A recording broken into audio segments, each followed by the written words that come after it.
If you're cool enough or awesome enough to remember the 1980s, you'll remember Donkey Kong. It was a video game that had princesses, gorillas, some random Italians trying to get to the top of a big erector set. Well, we have the erector set. We have a princess, maybe a gorilla or two. We're a little short on Italians today, but we have a way to the top. It's the 2013 Mercedes-Benz G63 AMG, and we're going to climb it today in it. I'm Marty Padgett from High Gear Media, and today we're going to tell you more about the G63 and its 544 horsepower V8.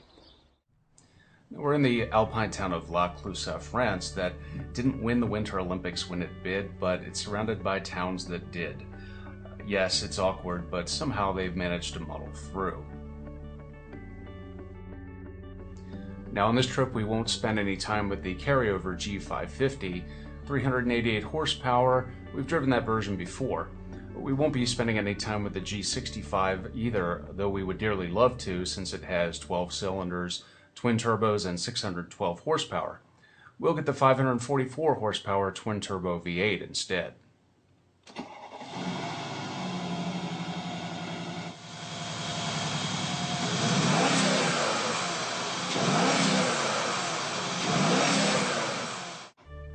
Now some of the other distinctive touches that really set apart the G63 AMG, twin side pipes, 20-inch 5-spoke alloy wheels with red painted brake calipers if you want them, and in the US we'll get chrome finished grille guards and brush guards.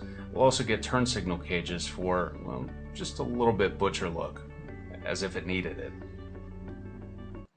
Now, Mercedes has updated the interior of the G-Class to keep it fresh for a few more years to go along with the powertrain updates. A new set of gauges.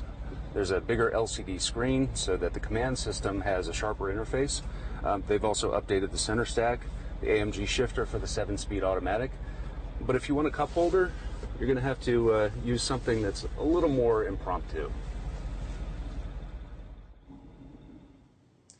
Some of the safety features that Mercedes has included this time around include features like Distronic Plus. That's their adaptive cruise control system. There's also a blind spot monitor system this time around, LED daytime running lights, Partronic, which is parking sensors, and Embrace 2, which is the system that Mercedes uses to connect mobile phones to the car's entertainment system so that you'll be able to, for instance, play Pandora streaming audio through the head unit. So what's it like to drive a G63 AMG? Well, we can't get over the feeling that there's a muscle car lurking underneath this huge metallic angular skin. The acceleration's just incredible. However, the stability control has to be tuned really aggressively to deal with the body roll from such a tall, heavy vehicle. So while it feels really aggressive in straight line acceleration, every time you lean into a corner, the G63 really trims its own power so that it's able to handle a corner with authority, not with more than enough fear. Of course, it sounds magnificent, especially when you're leaving a corner.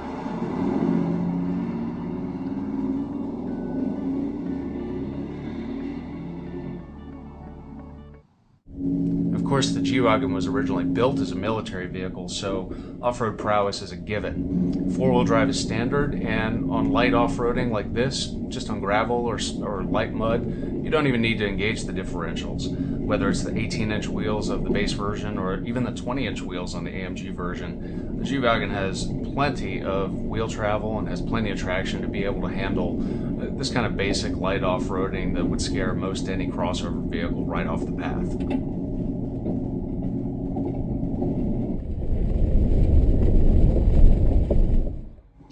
Now when the trail gets really tough, you're going to have to start locking some differentials, something you can't do on a crossover vehicle. You'll start by locking the middle differential, ties together the front wheels and the rear wheels. Then you can lock the rear wheels together. Finally, you can pull together the front wheels so that all four wheels are moving in the same direction, trying to get you over really any rough terrain. By the way, no rocks and trees were harmed in the filming of this video, and actually that is not true.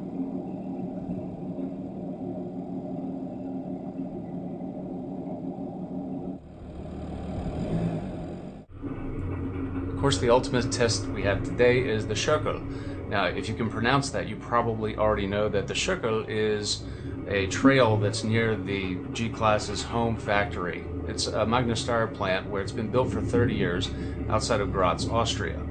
Schuckel is a real mountain, and since we couldn't bring the mountain to this part of France, Mercedes decided to bring a mobile version, this version made out of steel, to us.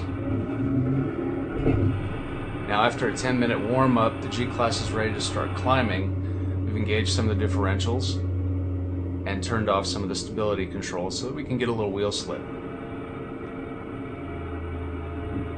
And once our driver's found a special red mark that's right on the final post, puts his mirror just touching that, we stop. There's actually nothing stopping us from going right over the edge. Something I didn't find out until we got to about this point. It's all the driver's training, knowing when to stop, because once you get to the top, this Schuckel actually relies on the vehicle's weight to slowly piston over hydraulically. No power, no nothing, just hydraulics to tilt itself over for the descent.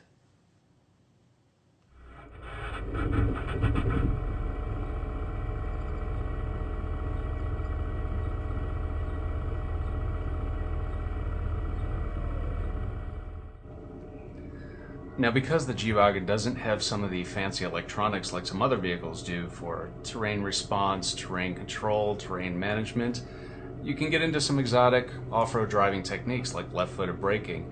It's really just one step removed from manually locking hubs, some things that you used to have to do in off-roading all the time.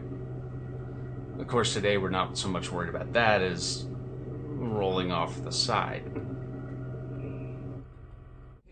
Now here I'm asking the driver what the angle of descent is, A, because I'd like to have the actual number, 38.5%, B, because I want to make sure we're under that number. Within just a couple of minutes, we're making our descent. Everybody's more comfortable, me included, and the G-Class is no worse for wear. And you can do this with any G-Class, including the AMG that we're driving around now. You know, this kind of off-roading talent is baked into every version that they build, no matter whether you're getting the pure off-road version or the pure style version. There aren't many vehicles that can claim both a military heritage and a sports car heritage, but the G63 is one of them. It's got 544 horsepower thanks to AMG, and it has 3 differential locks thanks to years and years of off-road heritage. I'm Marty Padgett for High Gear Media. Thanks for joining us.